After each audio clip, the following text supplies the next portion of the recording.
they were filled with wonder and amazement at that which had happened unto him. Now what's funny is these are the same people that in the previous chapters Peter came and was telling them what all these things signified, the speaking of tongues.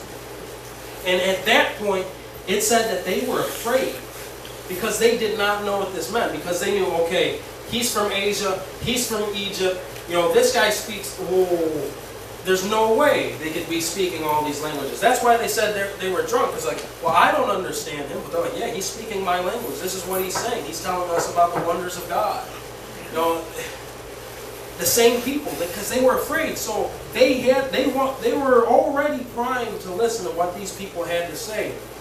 Amen. So let's read on. It says, and they knew that it was he that sat at alms at the beautiful gate of the temple, and they were filled with wonder and amazement at that which had happened unto him. Because they knew these men came with a certain power, and they didn't know how they were going to use it. All these people knew is that they were the ones who came against Christ. These were the people who chose Barabbas over Jesus. Even though, it's going to even say it in these next coming passages, even though Pilate wanted nothing to do with it. It said that he washed his hands. We still use that terminology today. We wash our hands of the man. Well, it had nothing to do with it.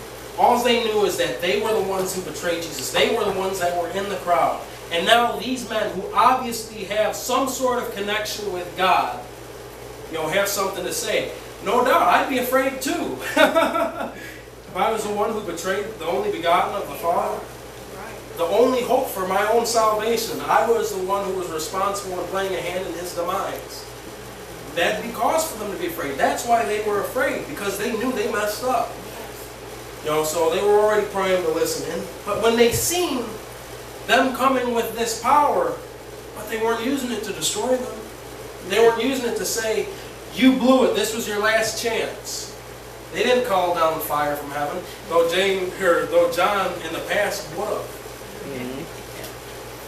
They said that they came with love, they had mercy on a beggar, who couldn't walk, and they healed him. So they were kind of perplexed. They were amazed. It said that they were in astonishment. It says that they were filled with wonder and amazement at that which had happened unto him. And as the lame man was healed, held Peter and John.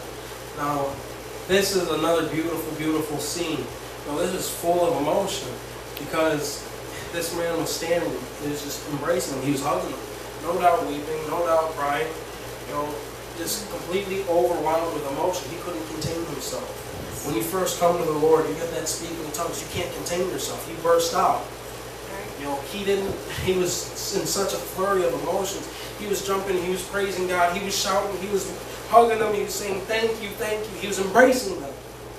It says, and as the lame man which was healed held Peter and John, all the people ran together unto them on the porch which was called Solomon's greatly wondering.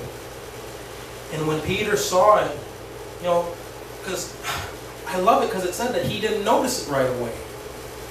He was so concerned with this man. He's like, you're going to be okay. You're all right now. You don't have to worry about this. You're never going to have to sit at this gate again. He was just embracing him and taking care of that guy. He didn't even notice the multitude of people that was around him at the time. Because it says, when Peter saw it, after he took note of it, he answered unto the people, ye men of Israel, why marvel you at this? Or why look ye so earnestly on us, as though by our own power or holiness we have made this man to walk? Immediately, don't you see that? You see people that do something that's all right, and they get a pat on the back. I'm special. Hello, we see it. Amen. People are so entitled, man. Anyways, but immediately upon the congregation coming to these people, it says, why are you marveling at me, at the things that like I did it? Meaning these people were coming at them, showering them in praises. You're so wonderful. Thank you for finally healing them. No doubt the man that carried them there was there, because he did it every day, or every time that he came to the temple, he was carried there. So he was in the midst too. He was probably thanking them. I don't got to carry this guy anymore. He's the most grateful. Amen. Yeah. So they were being showered with this praise and this thanking and this thanksgiving. And Peter answered unto the people, ye men of Israel, why marvel ye at this?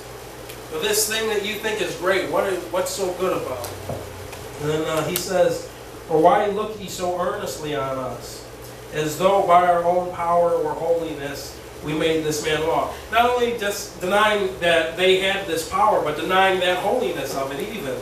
You know, that it has nothing to do with my power. It has nothing to do with my holiness. Amen. That goes back to the scripture where it says there is no man that is righteous, no, not one. Amen. But it's of his, but it says the prayers of a righteous man availeth much. What does that mean then? It's not our righteousness. That's the only logical explanation. Amen. It's of his righteousness. Amen. Whereby we cry, Abba, Father. Amen.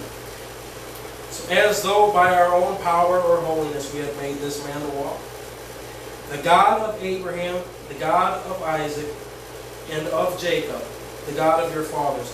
Now, I just like to stop because, again, here's another little tiny detail that means the world.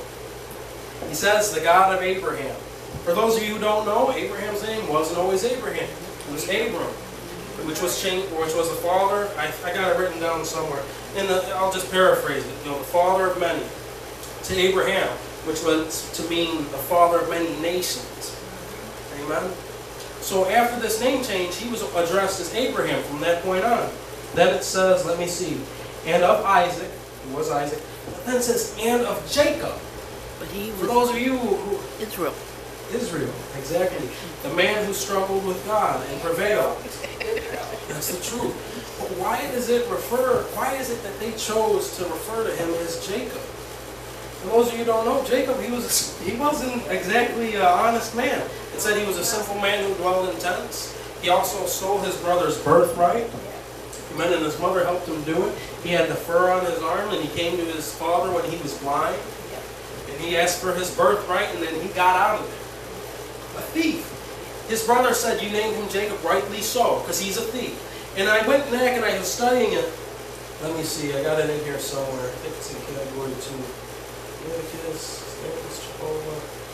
I was going into the different meanings. Basically, the meaning meant something as either a commander or somebody that trips someone up, or a stumbling block. You know, he said, you named him Jacob, rightly so. You know, because he's a stumbling block for you. Amen? But that's who Peter chooses to say this is the God of. This is the God of one who is wicked. This is the God of somebody, like you guys, who even though you are wicked, even though you do bad things, even though you are a Jacob, that you too can be an Israel. Amen? One who can struggle with God and prevail. Now, and that doesn't mean to fight against God, because we know how that one goes. We sung it today. Were it not for grace, I could tell you where I'd be. Amen. But to struggle with Him. Amen. Meaning in your endeavors, you are with God. And God is with you in your endeavors. Amen. Going back to Emmanuel, which means God is with us. That God has not forgotten us. This promised Son who was promised to us, this is proof that He hasn't forgotten us. That God is still with us. Amen. Going on, it says, the God of Abraham, and of Isaac, and of Jacob. The God of our fathers hath glorified His Son, Jesus, whom ye delivered up, and denied Him in the presence of Pilate, when he was determined to let Him go. Not only did Pilate not want anything to do with it, he was determined to let Him go. He did. He went through every possible avenue before death. Well, I'll tell you what, instead of killing him, let's just beat him. And he told him, just beat him. He didn't tell him to, inflict gross injuries on him the way he did. That's why, when he came, he said, I told you to beat him. I didn't tell you to kill him. Because he knew he was innocent. He even told the people, I find no fault in this man. Crucify him, kill him. He didn't want to revolt.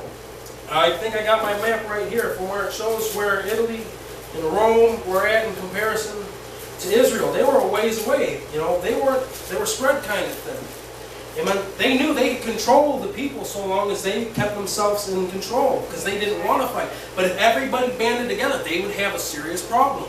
they'd be able to call the Roman legions to come in and help them, and they'll be able to have dominion over it. They'll just increase the numbers, but by the time they get there, there might be some casualties. Some damage So done. it was Pilate's job to keep that peace, to keep everything in order, to make sure the Roman legion, the Roman Empire still had its stronghold, in their quest for domination. Amen? So when he's seen this, he's like, well, I don't want to do it, but just beat them. Give them the 40 lashes. For those of you who don't know, the custom of the day was 39 lashes. They'd strike you 39 times in case they miscounted. That way you wouldn't be held under the penalty of the law. And when they got there, I told you to beat him, not to kill him. Look at him, he's dying.